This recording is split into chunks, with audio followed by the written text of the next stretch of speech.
TNPSC group 4 மாதிரி வினா விடை 2026க்கான இந்திய அரசியலமைப்பிலிருந்து பொது அறிவு கொஸ்டின்ஸ் பார்க்க போகிறோம். ஃபஸ்ட்டு கொஸ்டின்,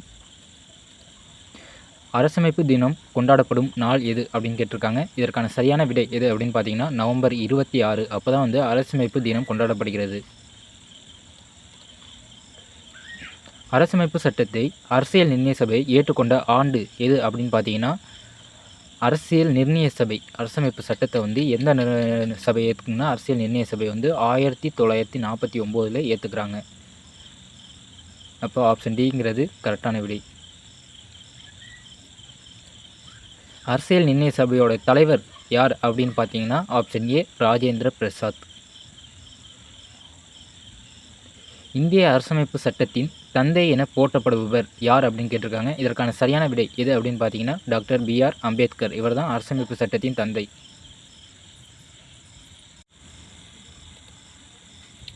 அரசியலமைப்பு உருவான போது அதில் இடம்பெற்றிருந்த பகுதிகளோட எண்ணிக்கை கேட்டிருக்காங்க. 5வது கொஸ்டின், இதற்கான சரியான விடை எது அப்படின்னு பார்த்தீங்கன்னா 22. ஆப்ஷன் ஏங்கிறது தான் சரியான விடை. அரசமைப்பு சட்ட வரைவு குழுவின் ஆலோசகர் யார் அப்படின்னு கேட்டிருக்காங்க. இதற்கான சரியான விடை எது அப்படின்னு பார்த்தீங்கன்னா B.N. ராவ் தான் அரசமைப்பு சட்ட வரைவு குழுவோடைய ஆலோசகராக இருந்தார். எந்த திட்டத்தின்படி இந்திய அரசியல் நிர்ணய சபை உருவாக்கப்பட்டது? 7வது கொஸ்டினுக்கு சரியான விடை எது அப்படின்னு பார்த்தீங்கன்னா அமைச்சரவை தூதுக்குழு.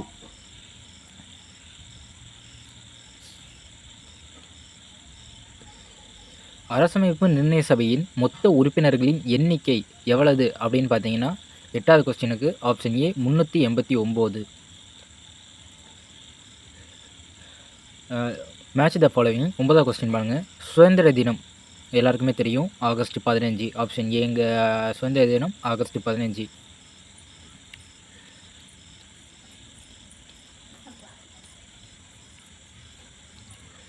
குடியரசு தினம் ஜனவரி 26. இந்திய அரசமைப்பு தினம்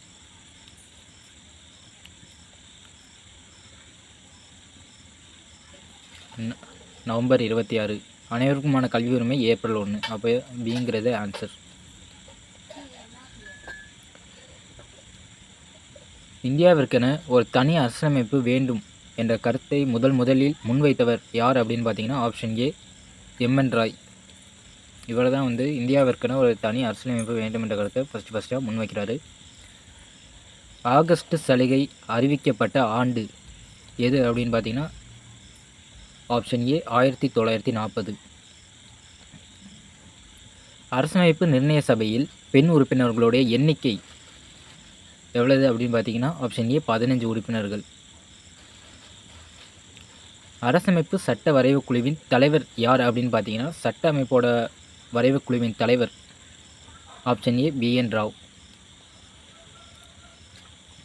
மத்திய அதிகாரிகளின் குழுவின் தலைவர் யார் அப்படின்னு பார்த்தீங்கன்னா ஜவஹர்லால் நேரு. Option A.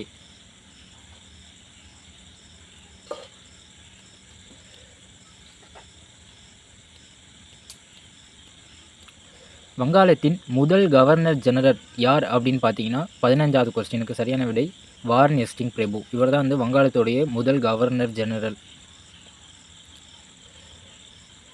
கல்கத்தாவில் உச்சநீதிமன்றம் அமைக்கப்பட்ட ஆண்டு எது அப்படின்னா 1773. இந்தியாவின் கல்வி வளர்ச்சிக்கு ஆண்டுக்கு 1 லட்சம் ரூபாய் ஒதுக்கிய சட்டம் எது அப்படின்னு பார்த்தீங்கன்னா 17க்கு ஆப்ஷன் பி பட்டய சட்டம் 1813. குடிமை பணியாளர்களை தேர்வு செய்ய சிறந்த போட்டித் தேர்வுகளை அறிமுகம் செய்யப்பட்ட ஆண்டு எது அப்படின்னு பார்த்தீங்கன்னா இதற்கான சரியான விடை 1853. முதல் சட்ட ஆணையத்தோட தலைவர் யார் அப்படின்னா 19வது கொஸ்டினுக்கு மெக்காலே பிரபு. கம்பெனியின் வியாபார நடவடிக்கைகளை முடிவுக்கு கொண்டு வந்த சட்டம் எது அப்படின்னு பார்த்தீங்கன்னா ஆப்ஷன் பி பட்டய சட்டம் 1833. இந்தியாவின் முதல் கவர்னர் ஜெனரல் யார் அப்படின்னு பார்த்தீங்கன்னா வில்லியம் பெண்டிங் பிரபு. இவர் தான் இந்தியாவுடைய முதல் கவர்னர் ஜெனரல். இந்திய குடிமை பணிகள் கமிட்டி 1854 தலைவராக இருந்தவர் யார் அப்படின்னு பார்த்தீங்கன்னா 22வது கொஸ்டினுக்கு சரியான விடை மெக்காலே பிரபு. இவர் தான் வந்து குடிமை பணிகளுடைய கமிட்டியோடைய தலைவர். உள்நாட்டு மக்களுக்கு இந்திய பாராளுமன்றத்தில் பிரதிநிதித்துவம் வழங்கிய சட்டம் எது அப்படின்னு பார்த்தீங்கன்னா 23வது கொஸ்டினுக்கு சரியான விடை பட்டய சட்டம் 1853.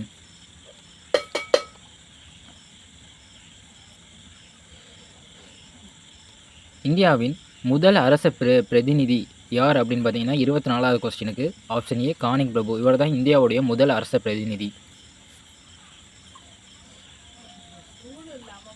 இந்தியாவில் ஆங்கிலேய கிழக்கிந்திய கம்பெனியின் ஆட்சி முடிவுக்கு கொண்டு வந்த சட்டம் எது அப்படின்னு பார்த்தீங்கன்னா 25க்கு வந்து ஆப்ஷன் டி இந்திய அரசு சட்டம் 1858. சட்டத்தின்படியான ஆட்சி என்பது எந்த அரசமைப்பிலிருந்து பெறப்பட்டது அப்படின்னு பார்த்தீங்கன்னா ஆப்ஷன் ஏ பிரிட்டிஷ் அரசியலமைப்பிலிருந்து தான் பெறப்பட்டது.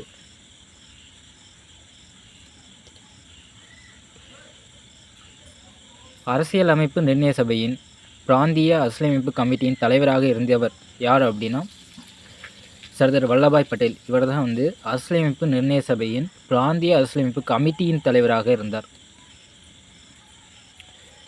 இந்திய அரசியலமைப்பு சட்டமானது பிற அரசியலமைப்பு சட்டங்களிலிருந்து சூறையாடை செய்யப்பட்டது என கூறியவர் யாருன்னா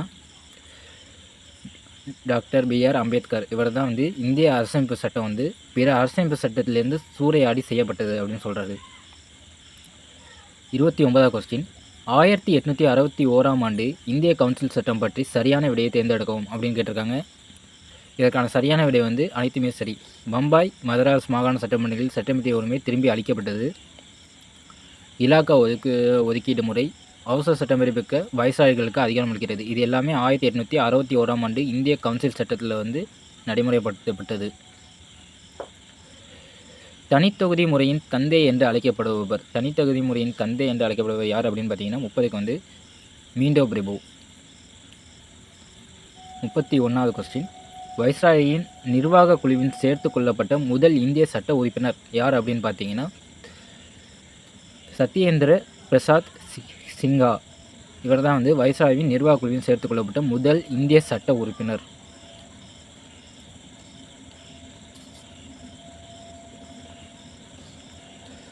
முதலில் முஸ்லிம்களுக்கு தனித்தொகுதி வழங்கிய சட்டம் எது அப்படின்னு பார்த்தீங்கன்னா 32க்கு இந்திய கவுன்சில் சட்டம் 1909.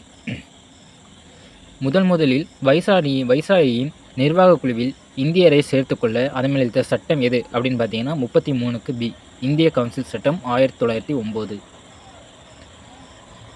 சைமன் குழு அமைக்கப்பட்ட ஆண்டு எது அப்படின்னு பார்த்தீங்கன்னா 34க்கு சரியான விடை வந்து 1927. லண்டனின் வெளியுறவு ஆணையர் பதவியை உருவாக்கிய சட்டம் எது அப்படின்னு பார்த்தீங்கன்னா 35க்கு வந்து இந்திய அரசாங்க சட்டம் 1919.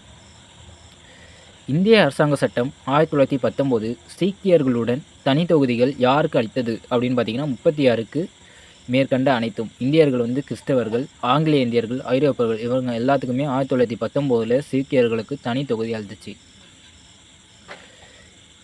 37வது கொஸ்டின் இந்திய அரசாங்க சட்டம் 1919 பற்றி சரியான சரத்துக்களை தேர்ந்தெடுக்கும் அப்படின்னு கேட்டிருக்காங்க. ஒன்று பாருங்கள், மாகாணங்களின் இரட்டை ஆட்சி முறையை அறிமுகப்படுத்தப்பட்டது. 2வது மத்திய சட்டமன்ற கவுன்சிலின் இரவை முறையை அறிமுகப்படுத்தப்பட்டது. இதற்கான சரியான விடை வந்து ரெண்டுமே சரி. மாகாணங்களில் இரட்டை ஆட்சி முறையை அறிமுகப்படுத்தினாங்க 19ல். மத்திய சட்டமன்ற கவுன்சிலின் இரவை முறையை அறிமுகப்படுத்தப்பட்டது.